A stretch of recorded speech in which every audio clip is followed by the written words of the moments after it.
it's definitely building up to the finale, which I know is going to be crazy. And like I said, I know I'm going to cry. I'll be really sad. I'll be kind of depressed. It will depress me. That's why I'm on Zoloft. Hello and welcome back to my channel. It feels a little silly that I'm holding this like this, but the microphone that I planned to use, I think it's done. I think she's dead, so I'm using this. But so I recently did a April reading wrap up. I have to do my May one, and that will come at some point. But I definitely have books that I want to talk about that I read this month. There's one in particular that was on my TBR. It was a much anticipated read, and it ended up being girl. it was a book. Typically what I've been doing lately is I talk about the shows that I've been watching after I talk about the books that I've been reading, but I've been watching so much. I thought it would be more appropriate to talk about all the shows in just one video because it would just go on for too long if I did my books and my shows. It is mainly anime again. It's pretty much all anime except one live action show. So I'm trying to think, like, was there anything else that I've been watching? And I can't think. I can talk about a documentary that I watched recently about bog bodies. I haven't finished it though, but it was really interesting. I actually can pull it up because I got it from my class. I could talk about that. I'll talk about it because anytime that I can talk about bog bodies, I'll take that opportunity for sure. Faux show. Bog bodies, woo! Bog bodies, bog bodies. So we're gonna start off with a bang, literally. First I want to talk about, this is not in any particular order of like what my favorite has been or whatever. It's just, I don't even know when I started these shows, when I've ended these shows. I'm just talking about the stuff that I've been watching recently. So number one is Kaiju No. 8. I saw this on like Crunchyroll because I follow them on Instagram, and they were advertising this anime, and I know what a kaiju is very loosely. I'm not like a kaiju expert. I just know that like Godzilla is one. I'm aware of what a kaiju is, and what Crunchyroll posted, I don't even remember what it was, but it was just like a really awesome like promo. It was really clever and smart, and I decided to check out the show. It is a manga series that it says on Wikipedia it has been serialized since 2020. This is a fairly new story. I think it's popular, but I don't think it's like the most popular. But if I can encourage people to watch it, I definitely would. It's just like a ton of fun. So this is the synopsis. I'm not going to read that from Wikipedia because that's too long. So let's find it somewhere else. Kaiju No. 8. The story follows Kafka Hibino. One thing about me, I'm gonna mess up a name.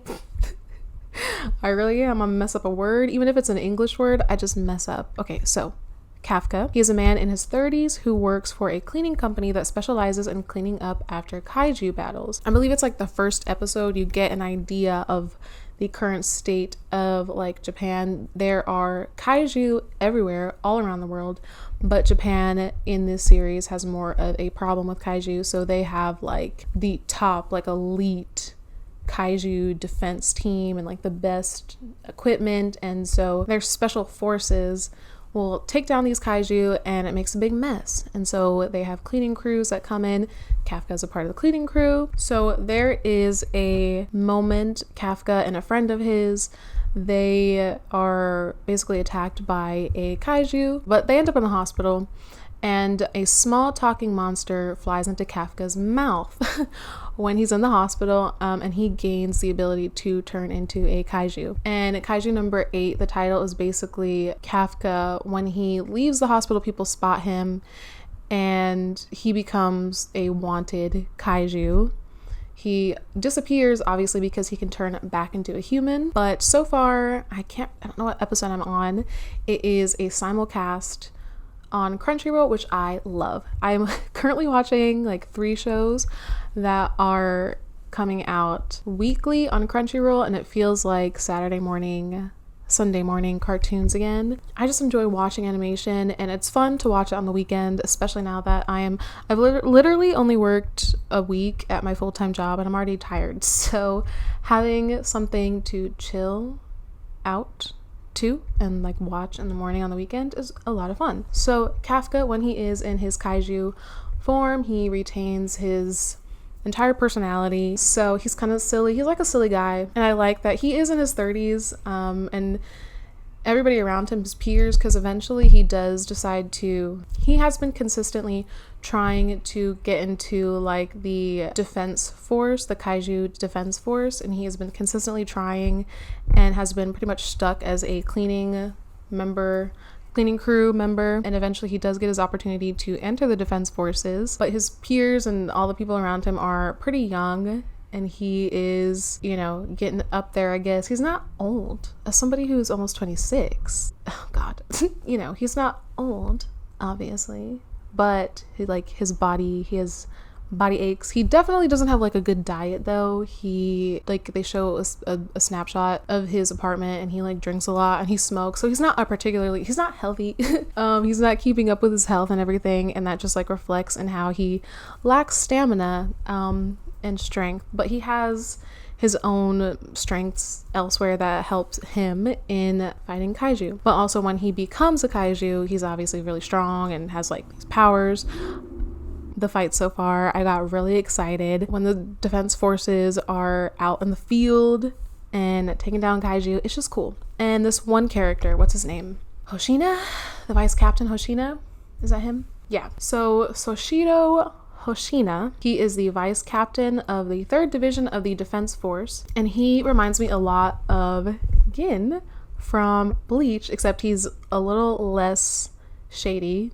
And he's still kind of shady, but like not in a bad way. He's smiley, but when he gets real serious, he opens up his eyes, and I just like him. I like a lot of the characters so far. I like that Kafka is an underdog, but people are kind of willing to like help him and they admire him, even though he's not necessarily the best, but he has integrity. He's definitely a different sort of protagonist for an anime like this. It's like a shonen anime. The audience for stories like this are typically teenage boys, and so the protagonists are typically teenage boys, but Kafka is in his 30s, and I don't know, it's just like a cool kind of subversion of some common anime tropes, and I'm really enjoying it so far. It's not groundbreaking so far in like story or anything, but I think it's a lot of fun. Some people, I guess, are waiting for everything to come out and then they'll binge watch it, because you do get left on cliffhangers in like the first couple of episodes leading up to Kafka getting into the defense force, but I feel like the action is picking up. I don't know, I don't really have any complaints about the show. I think it's fun. I would really like highly recommend it. So the next show that I want to talk about is Daily Lives of High School Boys. I tried to watch the show a while ago, and I don't know why I stopped watching it. I think I just got distracted or whatever. That happens a lot. This is it was a manga, of course. It's based on a manga. The anime itself is a 12 episode series about 3 high school friends who are boys, and that's pretty much it. Like, it is just high school boys. There's nothing fantastical. It kind of starts off that way, where you think it would be like your typical kind of shonen thing, I guess, where there's drama and fights and battles, but it's just high school boys in the high school being high school boys and being silly. And that's it. It is, but it's very, very funny. I can't even think like the funniest moments, but I do know that there's this one that a lot of people talk about, where there's this girl, one of the characters, I forget his name. So we have the main trio in this anime. We have Hidenori, Tabata, Yoshitaki, Tanaka, and Tadakuni. So I don't know why only Tadakuni doesn't have his like 2 names, but whatever. So Hidenori, he is he kind of looks like he'd be like the serious one or whatever, but he's probably the most ridiculous one of the group. And so he goes to like this riverbank, and a girl will frequently be there, and it kind of looks like a shoujo suddenly, where it's like a sunset and they look all contemplative and whatever, but silly things happen when they interact with each other often. Like, she falls, she is like walking with a guy one time, and Hidenori happens to be there and she chases him down. They're absolutely not dating, like they're just friends, they're just a classmate, and there's just high school boys being high school boys. And there's this one scene where the characters, the main group, they go to an all-boys school and they're like filling out an assessment about their future careers, like what they want to do, and their answers are ridiculous. It's just a lot of fun. It's a really short anime. At the end, it's a little serious, sort of, because they're graduating. I guess, you know, they have to grow up and be less silly, I suppose. Yeah, it is really interesting when you're in high school and it feels like such a small world that just matters so much, and once you get out of it, it just doesn't anymore. And people tell you that, like my mom told me that, other adults told me that, and I was like, I took the advice and I received it, but it's just so hard to not, because when you're a high school student, it's almost like a full-time job. You wake up and you go at like 7 in the morning, and then you leave at 3, and then you go home and then like try to nap maybe, and then eat dinner and shower and do homework, and then you get up and repeat, unless you have senioritis like me and miss a lot of days. It's not that serious, but the last episode, but it's sort of like them just kind of talking about how they're gonna, you know, be going their own separate ways. And that's another thing too, like when you're in high school, your friends and stuff are just in your life all the time. You see them all the time, then you leave. If you're fortunate to still talk to people from high school, well, if they're like good people, hopefully you are still talking to them. But if you're still friends with people from high school, it gets harder to link up. Now that's, you say that when you're like dating. It gets harder to stay consistently active in each other's lives. The next show I want to talk about is Fruits Basket, the 2019 anime. Fruits Basket is like the pinnacle of romance anime that I have heard about so often, and people just love Fruits Basket, and so I decided to finally watch it. And basically it is about Toru Honda. She is 16 years old. She's an orphan. Her father died when she was a child, and her mother recently, like very recently, died pre the anime, and she did live with her grandfather, but her grandfather's not cruel, but for whatever reason, I kind of forget, she doesn't live with him. She can't live with him, and she's living in a tent in a forest. One morning, she finds out that her tent is on the Soma private family land, and the Soma family, what we come to find out later, is many of the members of the Soma family are cursed to, when the opposite sex hugs them, they will turn into a zodiac animal, and they have very limited like abilities. There's not really many benefits to it. The only thing is just like they can kind of talk, sort of communicate to the animal that's associated with their zodiac. The Soma family, there is a house with Yuri. There's a house with Yuri, and I forget his name too. I know the characters, I just forget his name. There's a lot of characters. Not him. Shigure. No, not Yuri. Not Yuri. Yuki. And that's crazy, because I was thinking, like, if I ever get, like, I might purposely get a pet rat just so I can name it Yuki. But then I heard people say that they die really quickly, like they're great pets and you fall in love with them, but they die. I don't know if I'll get a pet rat, but if I did, his name is Yuki. So Shigure and Yuki, they live in a house on their private family land, and when they're walking through like the forest on their land, they discover that Toru, she is living in a tent on their land, and they end up inviting her to live with them. She discovers their curse. They're obviously very secretive about it because well, it's different. It's definitely different. This anime, it's like a not slice of life, but it's like normal. Everybody's pretty normal, and then you have these elements of fantasy and kind of like magical realism, basically, where it doesn't feel out of place at all, but it's an element of the story and not necessarily like the whole entire thing. Like, I don't know how to describe it, but there's not like a magic system or rules or anything. There's not rules, there are rules sort of, and that kind of gets into Akito, the character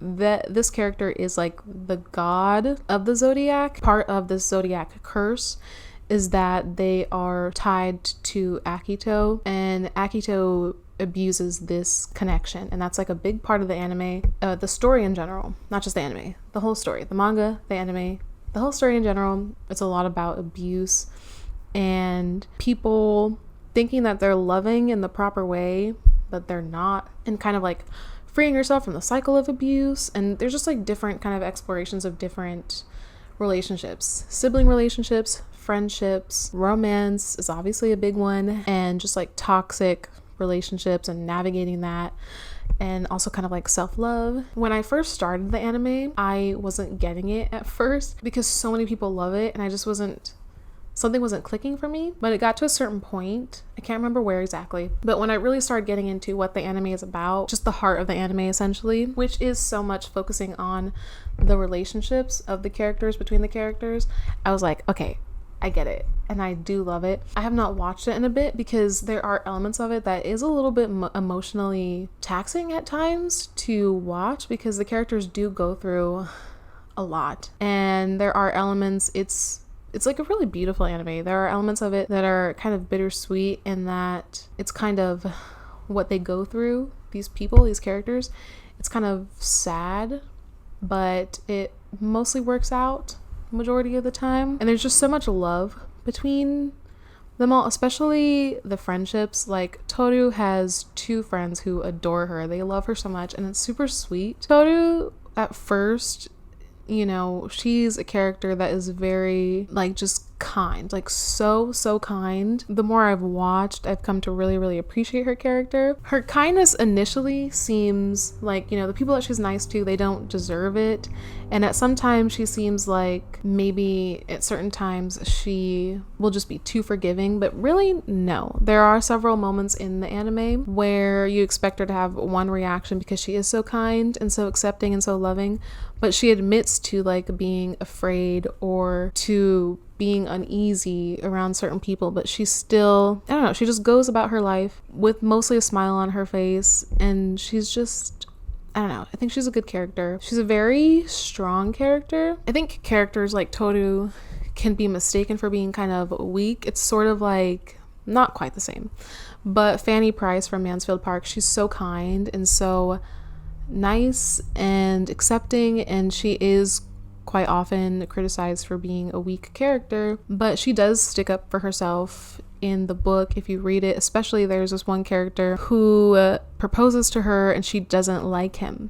Not only does she not like him, but he's not really a great guy. He's been flirting with a whole bunch of like her two cousins, like right in front of her, while one of the cousins is married. She just doesn't like him and she very confidently turns him down, and many people around her fall for this guy and also his sister's like charm and their ability. Like they're very kind of manipulative, and people fall for it, but Fanny does not, because she has her principles and her morals, and that's not quite like Toru, but I don't know, Toru is just a good person. I think it's a good example of how kindness is not a weakness, not happy-go-lucky, not like where everything is just perfect and positive and you just go through life not accepting the sad things, because Toru definitely does. It's just kind of, I don't know, I'm not explaining this properly.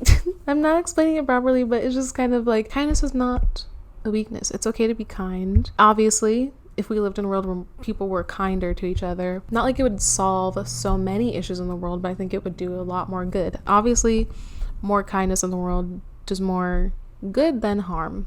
So I just made a random list. So now we're going to talk about the one show that has real people, real human beings in it, and that is Bridgerton. I am a history nerd. I love history. I watch so many fashion historians on YouTube. I'm subscribed to so many. I had a period where I was like really into fashion history, and I subscribed to so many fashion historians. Karolina Zabrowska is one of my favorites. Yeah, I love history. I've always loved history. I've always been obsessed with, I don't have a particular time period. There's certain time periods I'm interested in, like certain ancient civilizations. I was never super into the Regency era, but after reading Jane Austen, now I'm like kind of into it. I still don't know about those empire gowns though, those empire waist gowns. I don't think they look good on me at all. I have sort of, I'm not an expert on the Regency era. I know a thing or two.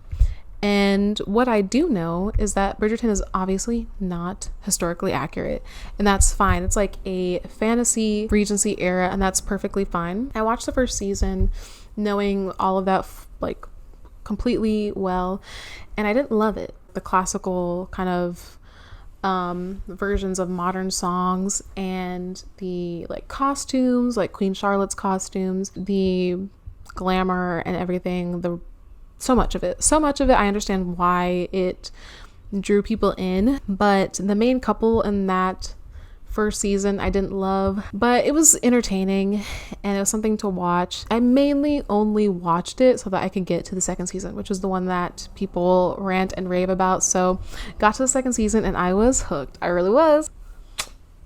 Phenomenal. I have to explain Bridgerton. It is a book series. Julia Quinn. I should have just said it because I knew her. All right, so the Bridgerton series is a series of 8 Regency romance novels written by Julia Quinn, released from 2000 to 2006. And Bridgerton, so far each season is based off of, okay, so basically Bridgerton, it is a name of a family. They have 8 children.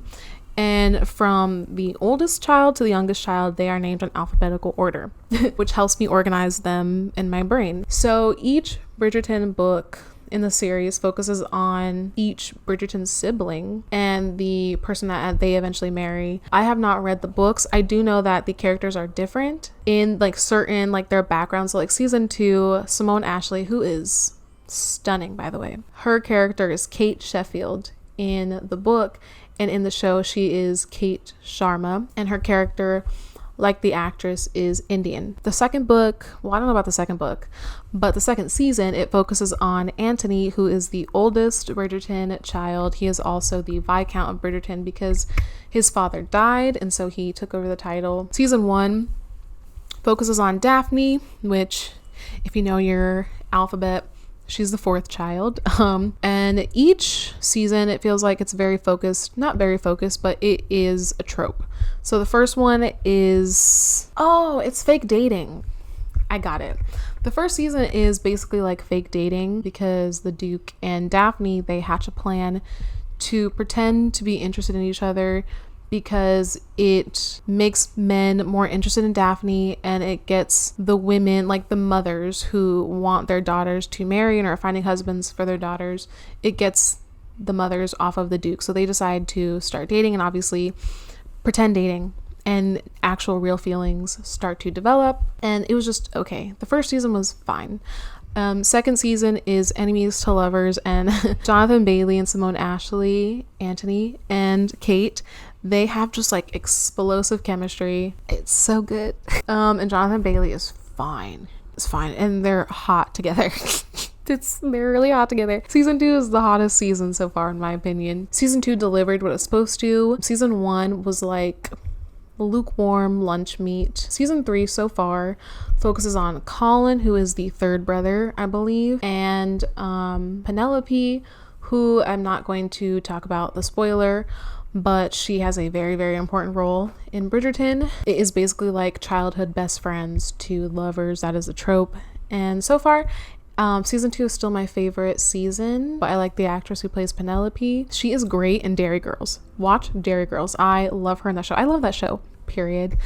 She's really great in that show. Season 3 so far, part 1 came out and part 2 is going to come out, I don't know when, but it's fine. Can we briefly talk about how Penelope had 5 to 7 business days to get out of the way so that this hot air balloon did not run her down? And when this happened, you know, this guy, I forget his name, but he rescued sort of Penelope by laying on top of her. I don't really know. I thought he was going to move her out the way, but he didn't even do that. But I thought that this would like promote some jealousy in Colin. Like, I have no idea what the point of this scene was. Bridgerton is not my favorite show by any means. It's fun. It's fun. It's a lot of fun, I will say, though. I love Benedict. The guy that plays Benedict is So handsome. I have a big crush on him. Benedict is the second brother. He's just kind of like funny and silly, but he does have his own story that will come eventually, hopefully, because I'm obsessed with him. I love him so much. And I would love to see him being like romantic and stuff. He's a romantic anyway, because he's like a painter and an artist, you know, but I would like to see more of him. He is not in it enough for me. So Demon Slayer is on its what season? How many seasons have there been? Okay, anyway, so the Hashida training arc, it was a movie that I did want to see, but I didn't see it. I had a friend, somebody that I follow and know through Instagram. She lives in New York, and there was a screening, like a big thing, and she got to see it, and I was so jealous. She like cosplayed and everything. But so the last season of Demon Slayer, Tanjiro and... there was Muichiro, Mitsuri, we had Genya, and also Nezuko, because where Tanjiro is, most often Nezuko is there. They were fighting 2 upper moon, like upper level demons, and I said this at some point somewhere, but demons in Japan are not really like demons how we think of them in the Western world. We think of like the Nun and like The Conjuring and hauntings and stuff like that, like really rooted in our religious kind of the culture of the West, and you know what I'm saying, you know what I'm talking about. But so they don't have that obviously in Japan, so I think like the word demon, it is like the best way I think to translate from the Japanese word. But the demons in Demon Slayer are more like kind of like those troll looking ogre things, like with the red and the teeth, and they kind of operate sort of like vampires, where they can't walk in the daylight, they only operate at night, they eat humans, they have sharp teeth, they're really strong, they can regenerate, things like that. So they're kind of similar to vampires in a way, like just imagine that. And the first, I guess, demon is a guy that looks like Michael Jackson, and I only say that, and a lot of people say that, because he really does. It is the 1920s, so the way he dresses, he wears like a fedora and stuff, like that's like the common way that he's portrayed, and so it is within the convention of that time period, like how he dresses, but like he does look like Michael Jackson. So I forget the specifics and the intricacies of how that happened. It was told in like one of the like last season, I think. But so his name is Muzan, I think. Yes. MJ. And he is responsible for like turning all these people into demons. He has a very specific goal in mind, and that is to find a demon, or have a demon be created who can walk in the sun, because that's the demon's biggest weakness, and if he can conquer the sun, then he has no limits, right? After last season, when there were 2, okay, I forgot to also say that Muzan, he has this group of really high level demons who are just really, really strong, and they are the low moons, whatever the fuck.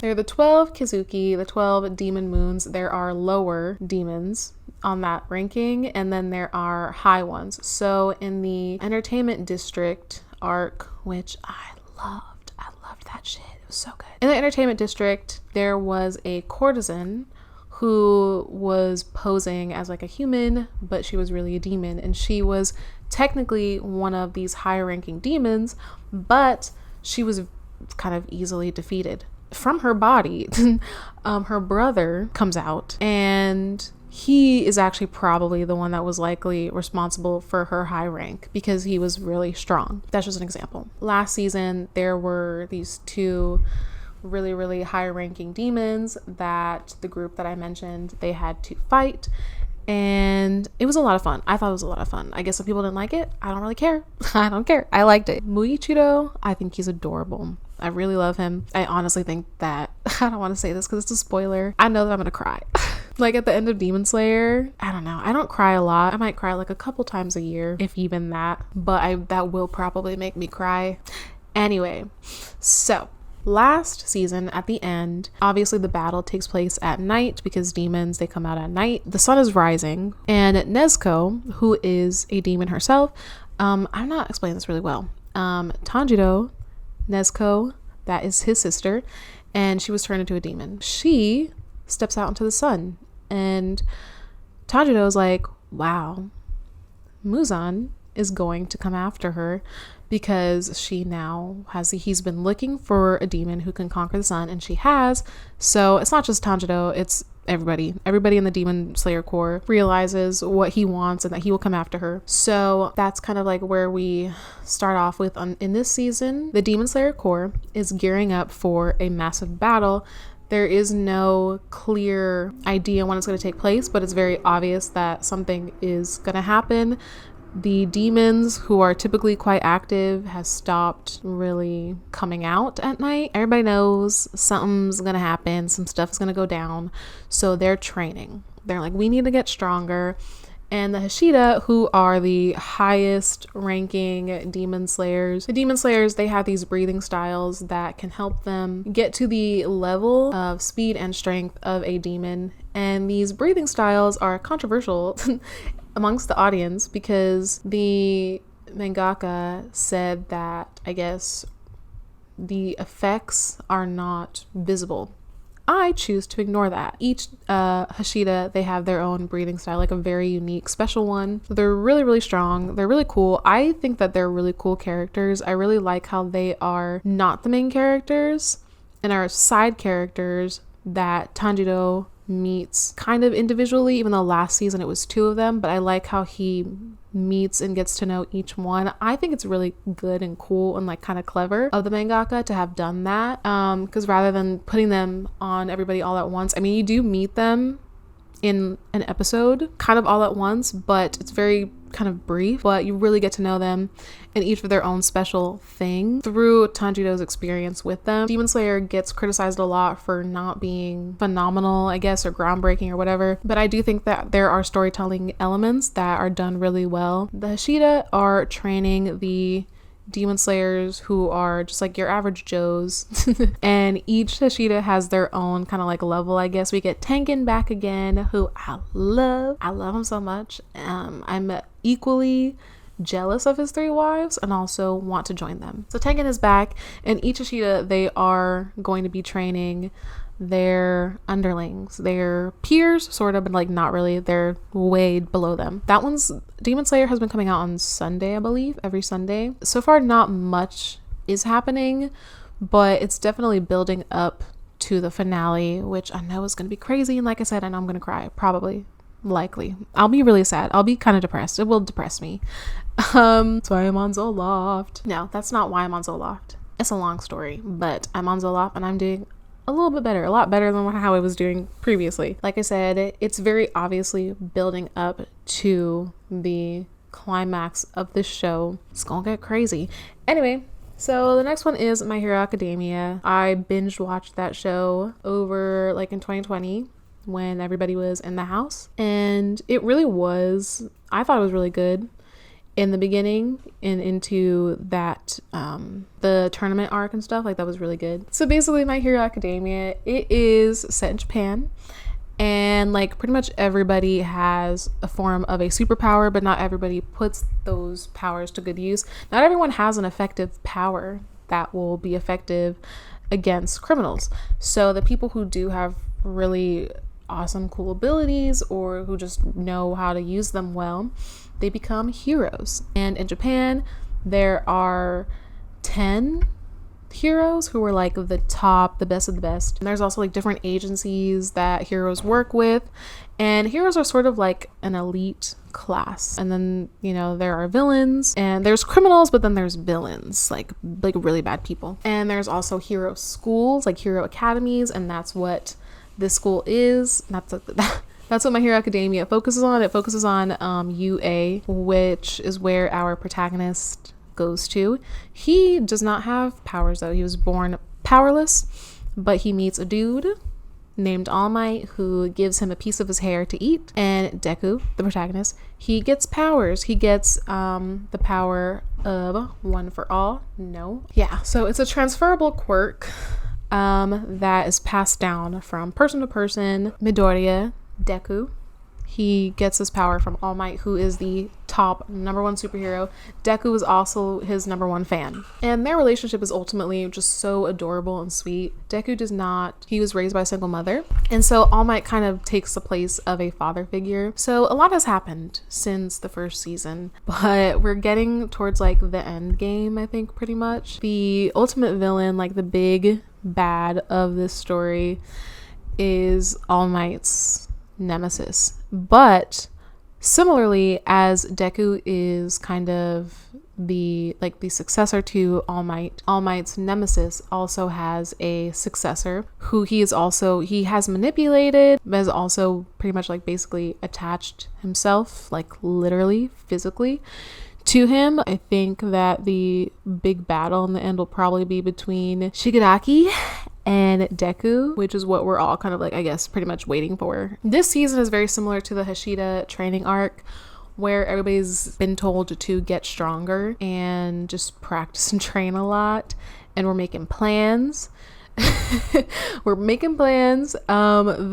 season opened with a bang. Literally, there are, like I said, there's heroes, there's people with powers everywhere, literally all around the world. And as there are like top ranked, like as there's ranked heroes in Japan, there are ranked heroes all throughout the world. And America has, her name is Star and Stripe. She's like the American All Might, and she took on the main villain of this series, one of the main villains, and her quirk was just really cool, and her like thought process during the fight and stuff was cool. So, but yeah, it was definitely very America. I like seeing Japan's kind of depictions of America. It's funny. I keep seeing people say, be the American that the Japanese think that you are. I mean, I'm pretty sure that there's a few probably Japanese people who don't think very highly of Americans. My Hero Academia, like I said, I think like the tournament arc and leading up to that, it was like a lot of hype, I guess. Like it was really, I'm not saying it's not good anymore or anything. I still enjoy it. I'm just not quite as invested as I was, but I want to know what happens, obviously. I need to know what happens, and I think that the final like battle will be pretty cool. There's just been like a few kind of dips in like my interest for it. There was one season that I was really not really feeling, but last season that I watched with like the Deku kind of had like a breaking point and kind of had a Spider-Man taken over by Venom, like the symbiote kind of thing. It was good. I liked it. I liked seeing Deku like that, suffering. No, I like Deku. I like his character. I don't like to see him suffering, but just like it was a good storytelling. It was a good story. So yeah. Anyway, the next show, like briefly, I'm gonna talk about is Gintama.